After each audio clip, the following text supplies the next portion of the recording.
sur Jarl. On va voilà, hop, le Carfen. On va donc voilà, jouer avec la liste habituelle. Et c'est parti.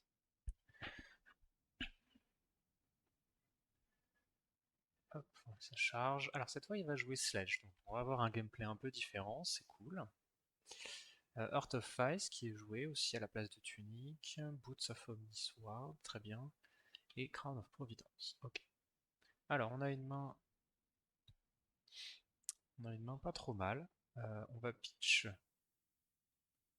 ce coercive pour faire un Spider's Bite. On va suivre ça avec un Excessive Bloodloss. Et on va essayer de le shred pour pouvoir avoir un petit on it. Et ensuite on va arsenal notre shelter. Ok, il défausse shelter pour m'empêcher de toucher. Pas de problème. Sing below. On va la laisser dessus. C'est un contrat, c'est rouge. Voilà, le shred qui va nous permettre donc de toucher. Ah non, parce qu'il a le prevent, pardon. Je m'abuse. Je ne touche pas. En effet, j'aurais peut-être pu garder ce shred. Je n'ai pas trop réfléchi là. Faut se mettre dedans. Faut se mettre dans le jeu. Alors, Pitch Heart of Ice, qui lui sert en fait simplement ici à Overpitch pour envoyer un coup de sledge. Pourquoi pas.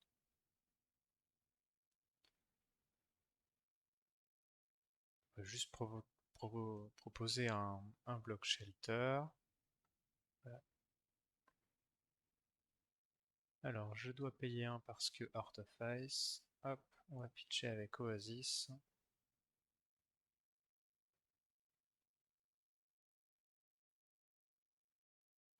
On va renvoyer un coup de Spider's Bite. On va jouer ce Livre Witness. Alors, Mangle rouge.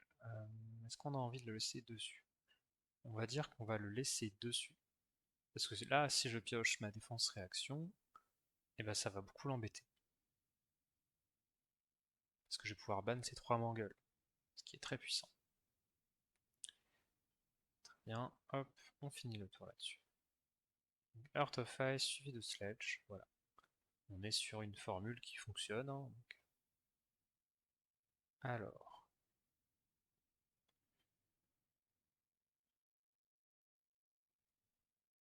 nous là, on va vouloir faire Spider's Bite, Tunic, CNC.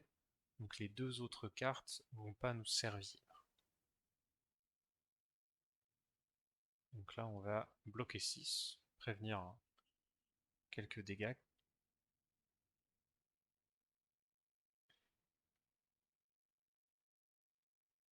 On touche et on envoie CNC. Voilà, l'effet Spider's Bite fait que je peux lui prendre voilà, ces deux cartes plus Gantelet.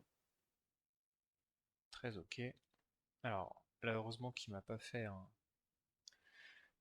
coup de CNC, parce que là j'étais mal. Hein. Alors,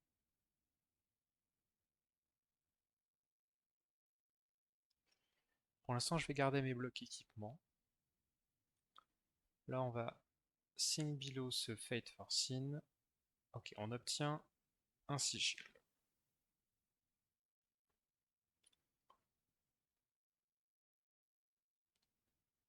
Fate for Sin qui va être utile sur le match au Grande si on part du principe que il garde sa stack, on sait jamais. Alors ici, on pourrait renvoyer CNC, y aller tranquillou. Après, il joue Crown of Providence, donc ça, voilà, ça peut être une idée de le forcer à CNC. Vu qu'il n'a pas de gros blocs avec Bloodlust, je lui prendrais aussi deux cartes. Et ça me permet de garder un CNC dans le deck et de prendre une info sur son top deck. On sait qu'il a déjà bloqué avec un Mangle. Est-ce que c'est intéressant de le garder? Pas tant. Donc je vais le mettre dessous. Voilà, comme je sais que de toute façon je ne vais pas toucher là sur ce contrat, mon pouvoir de héros me sert principalement euh, à filtrer son deck ici hein, et à obtenir de l'information. On va faire un petit sigil, gagner 3 PV pour convertir la main. Et ensuite il propose Sledge. Voilà, il pitch un tir asunder. Alors, ici, qu'est-ce qu'on a envie de faire? J'ai très envie de faire un surgical avec un shred et un spider's bite. Ça demande beaucoup de ressources et ça vaut peut-être pas le coup. Ça va peut-être être un bloodloss avec le shred, donc là j'ai envie de juste y donner un bloc 3 et c'est tout. Pour l'instant on garde le shelter dans l'arsenal. On n'est pas spécialement menacé. En plus il joue Heart of Ice donc ça me demande une ressource supplémentaire. Une ressource que je n'ai pas besoin de dépenser tout de suite. Voilà, on y va tranquillement. Donc là le bloodloss bleu c'est ici qu'on voit son importance. C'est sur un coup Spider's Bite, voilà on peut le renta. Hop, on va y mettre sur le Hawk and Hold. On touche peut-être. Non, il avait aussi un Sing-Below qu'il gardait en arsenal. Très bien. Bon, on lui prend deux cartes, plus un équipement. Très ok.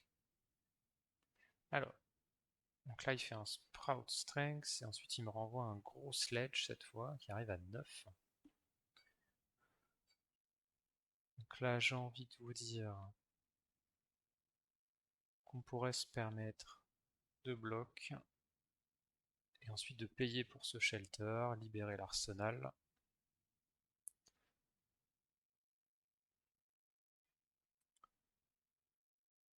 Pour pouvoir y mettre le Death Touch. Hop. Alors, un Sigil of Solace. On va le mettre dessous. C'est pas une carte qui m'intéresse tout de suite et voilà, qu'il l'ait en fin de partie, ça me dérange pas. Donc on lui prend deux cartes sur ce Slays of Scholar. C'est très positif pour nous. Alors, Heart of Ice, suivi d'un CNC. Ok. Donc c'est pour ça qu'on avait gardé les blocs équipements. Donc là on va bloc 1, bloc 2, et ensuite on va pouvoir faire Oasis en payant le pitch demandé. Alors je vais pitcher avec une rouge, non pas avec une rouge, parce qu'il faut que je pitche deux. Je vais pitcher avec cette bleue là. On va cibler CNC. Gagner un PV, prévenir 4, tranquillement.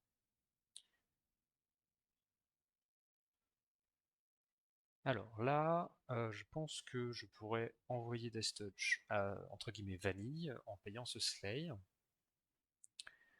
Parce que il va quand même bloquer, ça reste des gros dégâts. Je lui prends deux cartes. Une carte pour deux cartes, on rappelle, hein, c'est un trade intéressant. On va arsenal ça. Donc là, il va Heart of Ice.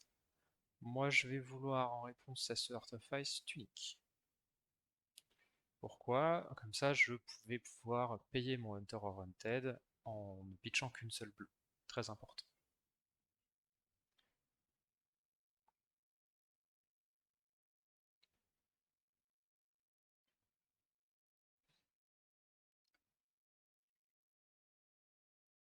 Voilà, il continue à pitcher des cartes. Il envoie du Sledge.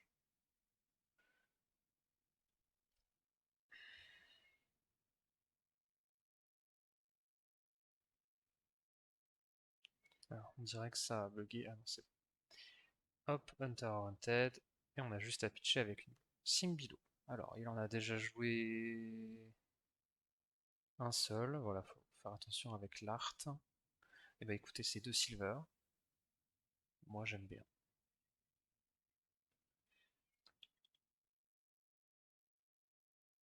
On peut voir ce qu'il y a dans son deck. Donc, Tyrasunder, Rock'n'Roll, Oasis. Il y a des Fiddler's Green également. Donc, beaucoup de gains de points de vie. Il y a des Macho Grande. Ok. D'autres Tyrasunder. Alors, on prend quelques informations. On bannit les deux Singbilo concernés. On va pas rééquiper les Graven Walkers tout de suite. Bon, on va garder nos silver de côté là, on n'est pas pressé. Alors, on va envoyer, hop, Annihilate the Arm, Macho Grande, très bonne carte à bannir si je peux. Donc sur un autre Hunter éventuellement, hein, ça peut arriver. Ok, donc il va piocher. Donc il va piocher ce Macho Grande. Là, on veut toujours pas masque, hein, parce que voilà, tant qu'on ne sait pas s'il fait l'effet. D'ailleurs, est-ce qu'il a... Il a bloqué avec Round, mais il n'a pas fait l'effet. Hein, il n'y a pas dans le log. Donc sur son top deck, c'est toujours Macho Grande. C'est une information très importante, au cas où on piocherait la défense réaction. Voilà, faut bien se garder ça en tête. Ok, Earth of Ice de nouveau.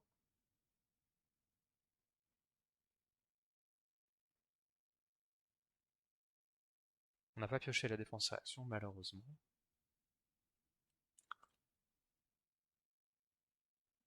Et il envoie Sledge en pitchant des bleus. Jusque là, on n'est pas surpris. Hein. On va pitcher 2 du coup. Hop. Et on va prendre 2 dégâts, on y en gagne 1 point de vie.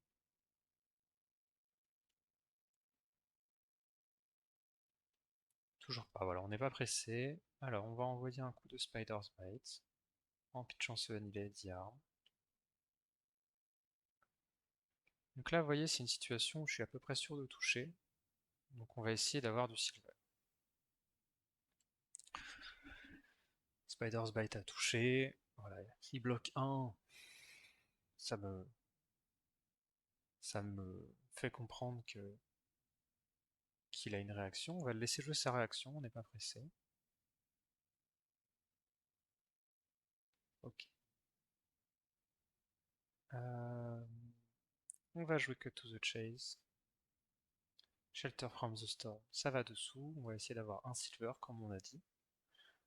Masque ici va être détruit, parce que je pense pas qu'il ait d'autres défenses réactions. On a Everbloom et on a Rootbarn. Bon bah écoutez, c'est aucune attaque, mais c'est pas très grave. Alors, il nous refait Earth of Ice et il renvoie Sledge. Très bien. Décidément. Alors, qu'est-ce qu'on a envie de faire?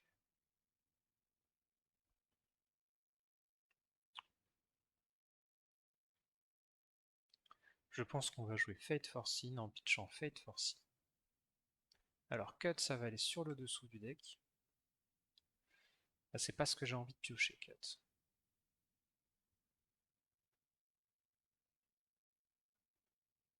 On va rééquiper le masque, parce que voilà, c'est un match d'attrition, un vrai, avec le sledge. Plus j'entame ces ressources de deck, mieux je me porte. La Graven Call, il a trop de PV, je pense, de régénération de PV entre les fiddlers et tout, pour que vraiment l'achat de Graven Call soit rentable sur cette partie, donc on va prioriser le deck d'avage. Ici, j'ai pas besoin de mes 2 cartes, hein, concrètement. Je pense que je vais Arsenal Coercive, ou le jouer. Voilà, donc Fiddler, j'en parlais. Je pense que le jouer, ça fait une carte pour une carte. Ça me permet de pas bloquer mon arsenal au cas où j'ai un codex. Donc là, je vais avoir envie de le jouer. Lui bannir une carte à coup sûr. Voilà, lui bannir par exemple Feeling ici, c'est pas mal du tout. Donc on a laissé un channel sur le dessus du deck. Voilà, c'est important de pouvoir s'en souvenir au cas où je pioche ma défense réaction et que je peux la jouer. Ok, sigil, et il termine son tour. Donc là, j'ai une main vraiment pas terrible qui brique un petit peu, entre guillemets. On va vouloir, hop, hop, double pitcher.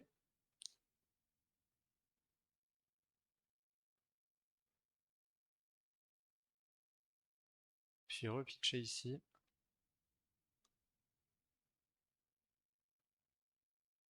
Ah voilà, je me rappelle pas avoir vu de Blizzard également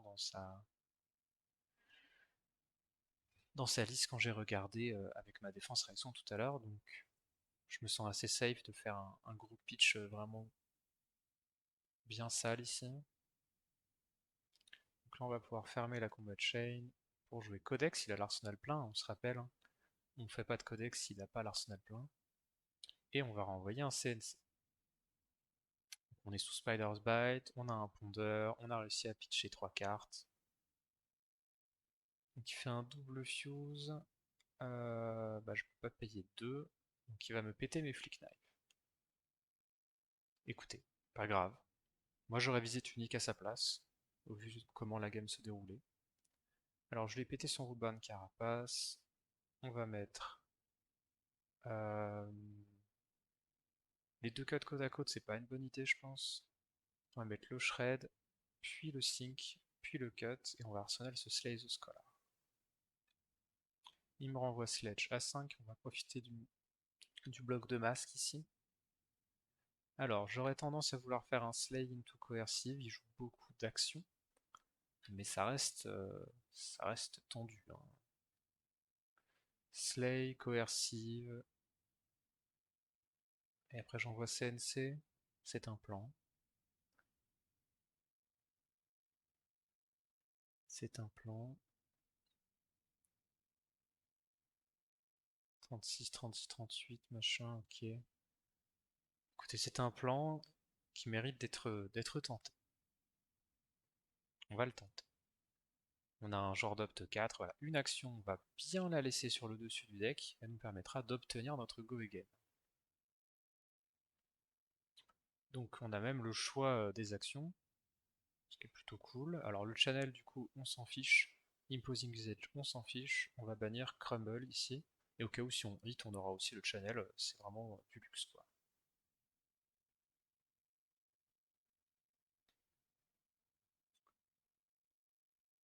Alors, on obtient le go again ici.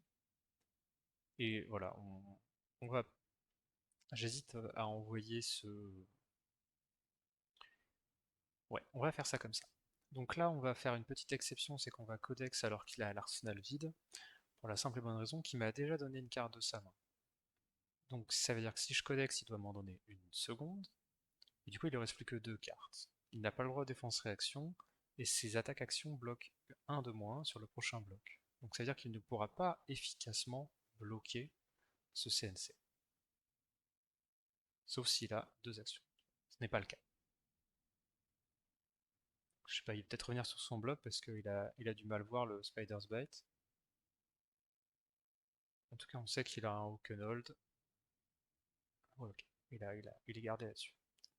Il termine son tour, donc là on a repris une grosse tempo grâce au risque que j'ai pris, mais comme on avait vu, il jouait beaucoup d'actions, donc c'était un gros risque, mais il était tout de même calculé. Alors, on a repris une bonne tempo là-dessus. Qu'est-ce qu'on a envie de faire? Il a plus vraiment de bloc d'équipement, il a juste Heart of Ice qu'il a envie de garder, j'imagine. Donc j'ai envie de surgical là. Ça me fait très envie. J'aurais pas les ressources pour tout faire. Donc je pense que je vais même la jouer très très slow.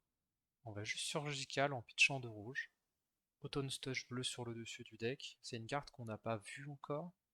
Ça me va parfaitement de la bannir sur mon prochain Hunter or Hunted. Alors on lui met la pression, on le fait bloquer avec des cartes. Heart of Ice, Into Sledge. Donc là, prochain tour, j'ai Tunic, donc je peux juste jouer Annihilate pour une carte. Donc je n'ai aucun problème à Hunter en payant 4. Ça ne me dérange vraiment pas du tout. Là, on est vraiment confiant, y a pas de problème. Donc Autumn Touch, hein, on l'avait vu. Alors, faut savoir l'écrire après. On va écrire touch parce que je sais plus, voilà. Donc, tac, tac, tac, on révèle. Ça se joue en x3, donc c'est 3 silver d'un coup pour moi. Et 3 cartes bannies de son deck. Tac. Là, on va rééquiper les bots, parce que c'est du PV. On aime bien les PV. Et on envoie ce Annihilate, Free of the Forests. On va le mettre dessous, c'est pas ce qu'on cherche à bannir tout de même. Il va pas nous donner éternellement 2 cartes à chaque fois. Alors, un bloc 3. Il s'attend à un boost ou un shred. Non. Ok, on touche un Plunder, j'ai un silver gratuitement. Il envoie Feeling. Il fait l'effet. Une carte sur le dessous de mon deck. Il a activé Heart of Ice, donc ça va me coûter cher. Sous mon deck, je veux y retrouver ce Leave No Witness. Donc là, le bloc 2 devient très utile. Et on va prioriser la création de silver. Donc je vais repayer 4 pour ma défense réaction, c'est cher payé, mais Crumble to Eternity sera là le ban cette fois-ci. Donc il n'y en a plus que 2 parce que j'en avais banni un. Tac tac tac. Ok. Donc on refait 2 silver. On est très content. C'est-à-dire qu'au début de mon tour, on rééquipe les bots. On lui redonne une tempo à 4 cartes, mais voilà, un deck très défensif comme le sien a du mal. Bon voilà, il fallait que je dise ça pour qu'il ait les tirs à Thunder. Mais dans le cas présent, ça va pas changer grand chose. Donc il pitch Mangle, Macho et Fruit of the Forest. Voilà, pour lui redonner l'ascendant, généralement, donc je disais, un deck aussi défensif a du mal à convertir des mains de 4 cartes. Là, il avait le tir à Thunder pour convertir sa main. Donc heureusement, on avait récupéré les Graven Walkers, ça va nous permettre de bien bloquer. On va y mettre ces 2 Inertia Trap, voilà, pour essayer de débloquer un peu tout ça. Voilà, un Inertia Trap, il y a l'effet, et un deuxième Inertia Trap. Pourquoi je garde ça? Enfin, j'utilise mes Inertia Trap et pas mes Shred, parce que Shred sera beaucoup plus important à la fin de la partie qu'Inertia Trap ne l'est. Donc voilà, je pitchais mes Shred avec le Leave No Witness qu'on a mis juste avant, on rappelle. Le deuxième, je vais les garder en main. Là, on va... Non, est-ce que je l'arsenal? Oui, en vrai, je peux me permettre de l'arsenal. Donc on va jouer le sigil, et on va l'arsenal, pour pas perdre de cartes sur le comptage. Alors, Heart of Ice est proposé. Est-ce que c'est encore un coup de sledge derrière? Non, c'est un E-Strike avec Go Again, ok. Là, il donne tout, là. Alors, est-ce qu'il lui reste un Oakenhold? Non. Est-ce qu'il lui reste un Feeling? Oui. Est-ce qu'il lui reste un CNC? Non. Il lui reste...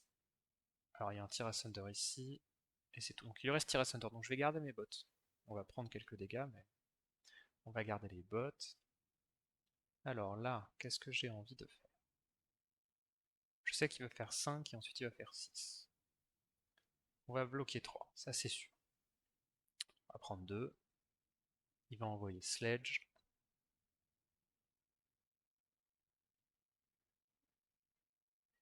Et c'est là la question. Est-ce que je prends les dégâts? Est-ce que je pitch? Je pense que je vais pitch avec... peu importe, parce que l'autre servira également à pitch.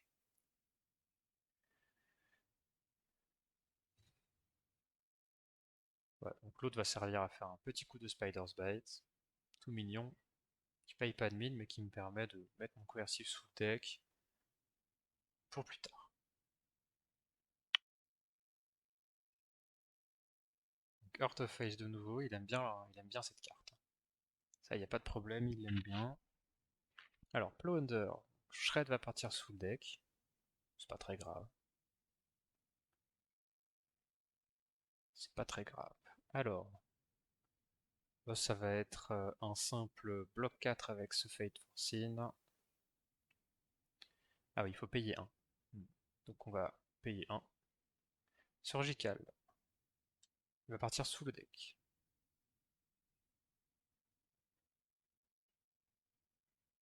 Donc là, il va Arsenal, et quand il Arsenal comme ça, et bah, qu'est-ce qu'on a envie de faire? Spider's Bite dans CNC. C'est la classique, c'est vraiment très très efficace.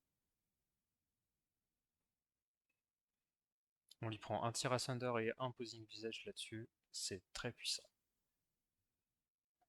C'est un channel dans fin de tour. Ok, ça me plaît bien. Ça veut dire que ma dague coûte 3, donc je peux pitch rouge, rouge. Dans bleu, il me reste 2. Jouer codex, il me reste 1. Et utiliser Leave No Witness, il me reste 4. Il me reste 0. Mais... Si je fais ça, il va pouvoir éventuellement récupérer quelque chose. En plus, j'ai un Frostbite, donc je peux pas faire un play aussi greedy. Donc de jouer ça, ça va me coûter 2. D'attaquer avec ça, ça va me coûter 4. Alors ça fait 4 plus 1, ça fait 5, donc ce serait ces deux-là là. Et j'arsenal l'inertia trap. C'est une possibilité. Je trouve ça très ok. Mais le Spider Bite n'est pas non plus très utile ici. Je pense que ça va juste être, voilà, le pitch. On s'enlève le ça. Ok, on lui prend 2 cartes là-dessus. Donc voilà, on en revient à ce que je vous ai dit hein, sur les points de vie. Il a trop de points de vie avec Fiddler. Donc là, mon but c'est vraiment de vider son deck à puissance grand V. Donc là, il faut qu'on se vide l'arsenal, tranquille. Hop. Ah oui, il y a Channel toujours, mais cette fois il va pas le garder. Euh, je paye 2.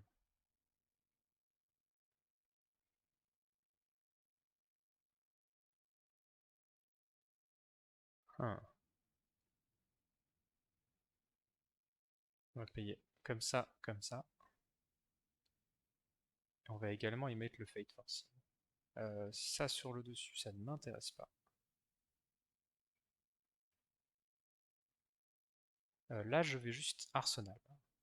On va pas le jouer, le codex. C'est pas intéressant dans cette situation. Keverbloom Life, il regagne un PV. Très bien, s'il veut.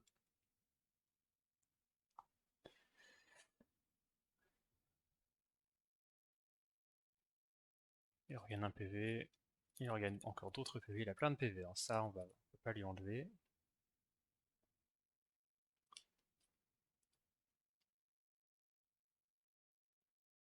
C'est intéressant d'avoir cette vision-là également, parce que arrivé à terme, il aura plus qu'une main de 4 cartes. Plus je le fais bloquer. Hein. Et c'est là qu'il faut que j'enlève ces 4 dernières cartes, au moins 2. Puis, enfin, c'est au moins qu'il ne reste plus qu'une carte pour qu'il puisse plus sledge. Parce que c'est celle qui va finir par me tuer sinon. Donc il lui reste un seul tir à Thunder. Donc on va garder les bots pour l'instant. On sait qu'on a 2 PV en rab. Paf, paf, on paye 1 pour faire ce Simbilo. On va garder nos 2 bleus.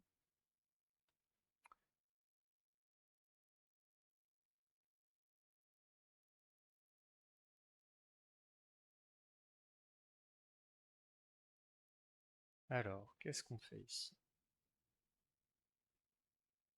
On va commencer par un Spider's Bite en gardant le Shred. On voit ce qui se passe. Ok. On va pitcher le Shred dans le Graven Call. Il prend également le dégât. Et du coup, cette fois, est-ce qu'on codex?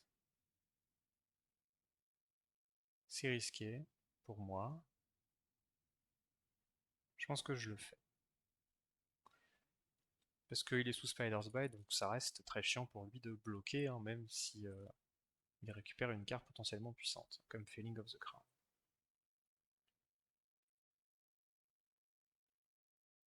C'est-à-dire que là, il récupère une carte et il en perd plus.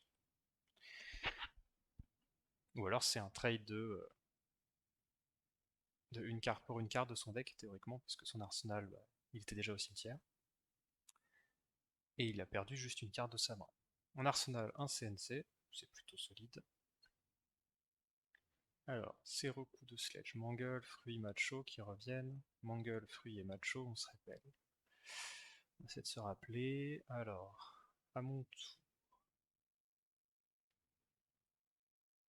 Donc là, on va faire un Simbilo qu'on va payer.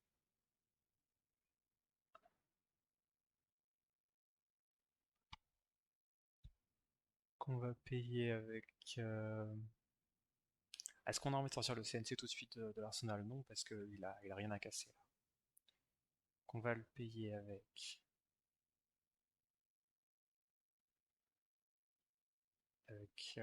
Shelter, pour garder un Shelter dans le deck. On va sync. Est-ce qu'on sync quelque chose? C'est ça la question. Non, on va rien sync du tout. on va envoyer Sleep No Witness avec un Spider's Bite. Ça va être ça le play. Faire Spider's Bite dans Leave No Witness. Alors ça paraît pas intéressant parce qu'il n'a pas de arsenal, mais on se rappelle que Leave No Witness bannit également le top deck. Alors la Ice Earth c'est une bleue, hein. Globalement on veut lui bannir ses bleus, mais c'est pas une cible prioritaire. Si prio ça va être Macho Grande, ça va être Tira Thunder dans ses bleus. Donc on lui touche, on lui bannit Macho Grande, très bien. Voilà, je sais qu'il avait encore une défense réaction, donc j'ai pas activé masque, j'aurais pu sur ce coup-là. Mais bon. Ok, il fait ça, puis Heart of Ice. Et ensuite, est-ce qu'il a assez? Il a assez pour faire un sledge. Il aura toujours pas d'arsenal. Ok.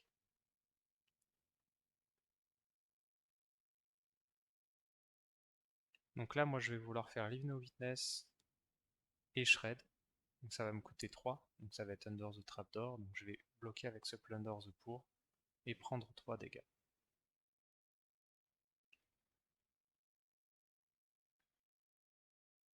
Voilà. Alors, je pourrais même Tunic pour essayer d'avoir le masque aussi. Ouais. Donc on va Tunic. Pour ça, on va payer 2. Tac. Ça va me donner 2 ressources. Donc je vais pouvoir Leave No Witness pour une ressource. Ah non, ça sert à rien de Tunic. Attendez, je réfléchis. Parce que je paye une ressource pour gagner une ressource. Ça ne sert à rien. Pardon, pardon. On va juste envoyer ce Leave No Witness. En payant 2, ça revient au même. Et je garde ma tunique. Alors, Free of the Forest bleu, on va le mettre dessous. Il me donne 2 cartes. Il me donne le Heart of Ice. Très important. Donc là, on va le shred. Il s'attendait pas à celui-là, hein. On lui bannit un autre Macho Grande. Et là, il a plus de blocs d'équipement, hein. Donc chaque breakpoint de surgical, c'est 2 cartes. Si on part sur ce principe-là, tac tac tac. Là, je peux faire un tour assez cochon. On va toujours garder les bottes, on n'est pas en menace de létal. Donc là, on voit qu'il arsenal. Sûrement une carte du genre Tir Asunder. Donc on serait tenté de commander CNC là. Mais Surgical va le mettre bien au fond ici. Alors, Free of the Forest bleu. Écoutez, on va le mettre dessous. De toute façon, il reste que 3 cartes, donc je vais voir les 3 cartes sur Coercive. Le truc, c'est que là, il me donne 2 cartes, forcément. Une de sa main, une de son deck à minima. Donc il lui reste le dernier Macho et 2 fruits. On va mettre Macho, on va le bannir. Comme ça, je gagne le Go Again. Ce qui me permettra de faire Tunic dans CNC. On rappelle. Là, on va masque pour bannir les 2 dernières cartes de son deck.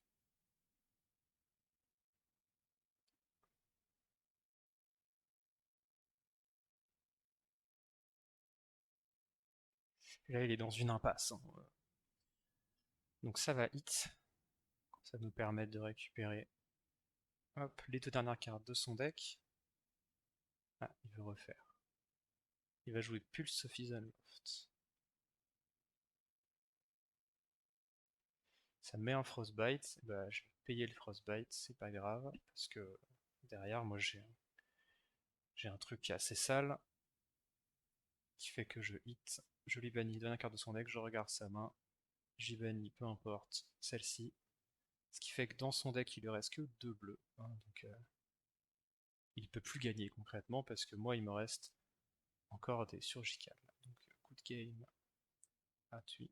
Donc voilà, on regarde dans mon deck, il reste un surgical, il reste des cut to the chase pour le faire toucher, il reste du shred, il reste de la bleue pour bloquer, il reste du pitch, peu importe. Il me reste un CNC, donc son tir à Thunder, pareil, il pourra jamais le sortir là pour jouer avec son sledge. Donc le CNC va lui enlever ça en plus.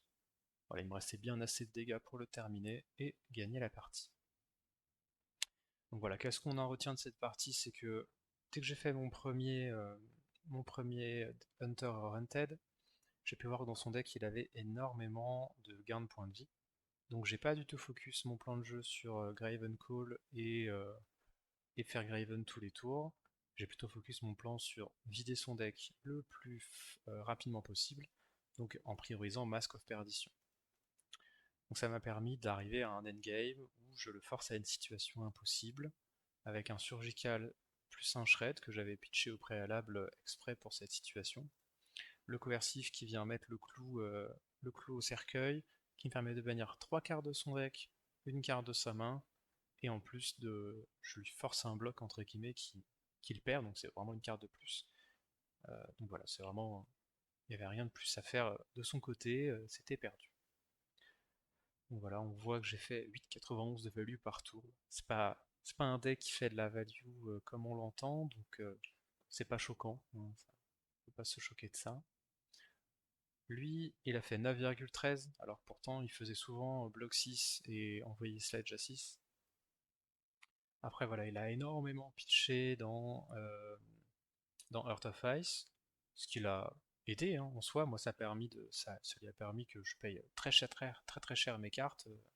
Je fasse des 2 cartes 4, des 2 cartes, des 3 cartes 4 même sur ma défense réaction. Et derrière ça fait que bah, il me reste énormément de cartes dans mon deck.